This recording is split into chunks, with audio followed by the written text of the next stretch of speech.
మొదటి తిమోతి 3వ అధ్యాయము 16వ వచనం.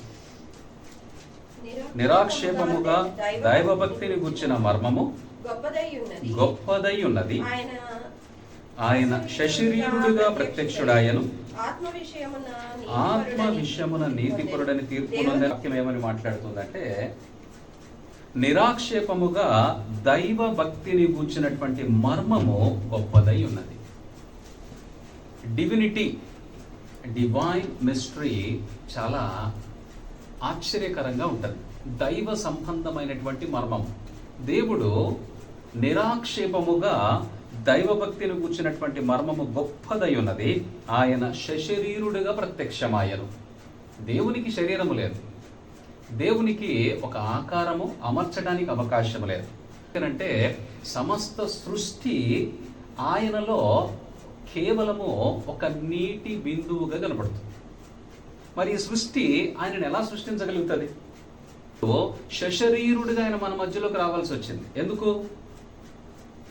ఎందుకనంటే ఆయన మర్మమై ఉండగా ఆయనను గుర్తించటం అనేటువంటిది ఎవరికి సాధ్యపడట్లేదు. తెలియనటువంటి స్థితిలో ఉంటే ఆయన ఏమిటి, అసలు ఆయన పరిస్థితి ఏమిటి, ఆయన స్థాయి ఏమిటి, ఆయన శక్తి ఏంటి ఎవరు గ్రహించటానికి కుదరట్లేదని దేవుడు ఇక తానే స్వయముగా శశరీరుడిగా భూమి మీదకి రావాల్సి వచ్చింది. శరీరమును ధరించుకొని రావాల్సి వచ్చింది. శరీరాన్ని ధరించుకొస్తే మరి మనుషులందరూ ఏమంటున్నారు? నువ్వు కూడా మా వంటి వాడివే కదా. వారు శరీరధారిగా వచ్చినటువంటి దేవుణ్ణి గుర్తించలేక దేవునిని కేవలము మనుష్య రూపములో ఆలోచన చేస్తున్నారు. కానీ ఆయన శరీరధారుడిగా రావటానికి కారణం ఏమిటో, ఆ శరీరమును ధరించిన తర్వాత ఆయన ద్వారా మనకు కలిగినటువంటి లాభం ఏంటో యేసుక్రీస్తు ప్రభువారి ద్వారానే మనం తెలుసుకోగలుగుతున్నాం. మరి మిగిలిన వారి పరిస్థితి ఏమిటండి? అక్కడ ఏమైనా ఉంటే కదా వాళ్ళ గురించి తెలుసుకోవడానికి ప్రయత్నం చేసేది. నేను చాలా ప్రయత్నం చేసి వచ్చాను కదా, ఏదో ఉందని చెప్పి పరిగెత్తాం, ఎక్కడ ఏం దొరకలేదు. కానీ దొరకటానికి అవకాశమే లేనటువంటిది అనుకోని రీతిలో నాకు దొరికింది.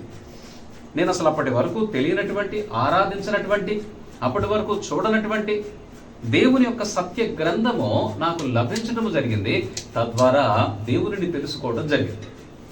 ఇక్కడ శశరీరుడిగా వచ్చినటువంటి దేవునిని గ్రహించగలగటానికి ఎవరైతే ఆసక్తి కలిగి ఉన్నారో వారందరికీ కూడా దేవునిని గూర్చినటువంటి ఆ సీక్రెట్స్ ఏవైతే ఉన్నాయో, ఆ మిస్టరీస్ ఏవైతే ఉన్నాయో అవన్నీ కూడా ఆయన విశదపరచడానికి సిద్ధంగా ఉన్నాడు.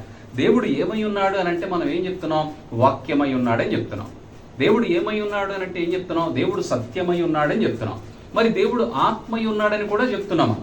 ఆత్మను మనం చూడలేకపోతున్నాం, సత్యాన్ని గ్రహించలేకపోతున్నాం. ఆయన వాక్యమును మనము విని దానిని అర్థము చేసుకోలేనటువంటి పరిస్థితిలో ఉంటున్నాం. కారణం ఏంటంటే అవన్నీ కూడా మర్మములుగా కనపడుతున్నాయి, అవన్నీ కూడా మిస్టరీస్గా ఉన్నాయి, అవన్నీ కూడా సీక్రెట్గా ఉన్నాయి. అంటే అవి దాచబడి ఉన్నాయి. ఎందుకు దాచబడ్డాయి? అవన్నీ కూడా ఎందుకు దాచబడ్డాయి అంటే సాతాను చేత అవి దొంగిలింపబడకుండా ఉండటానికి దాచబడ్డాయి. అదొక కారణం. కానీ దేవుడు ఎవరికి వాటిని విశదపరచాలనుకుంటున్నాడో, ఎవరైతే సత్యముతో ఆత్మతో దేవునిని వెతకటానికి ప్రయత్నం చేస్తున్నారో వారికి తెలియపరచాలనుకుంటున్నాడు. అలా ఆయన ఏ ఒక్కరిని కనుగొనకపోయి ఉండుంటే మనకు ఒక హానోకు కనిపించేవాడు కాదు, నోవాహు కనిపించేవాడు కాదు, అబ్రహాము కనిపించేవాడు కాదు. వీళ్ళందరూ దేనికి ఎలా వెతుకుతున్నారు? దేవుణ్ణి ఆత్మతో సత్యముతో వెతుకుతున్నారు. దేవుడు వారికి కనబరుచుకునేటువంటి ప్రయత్నములో వారికి వాక్య రూపములో కనిపించాడు.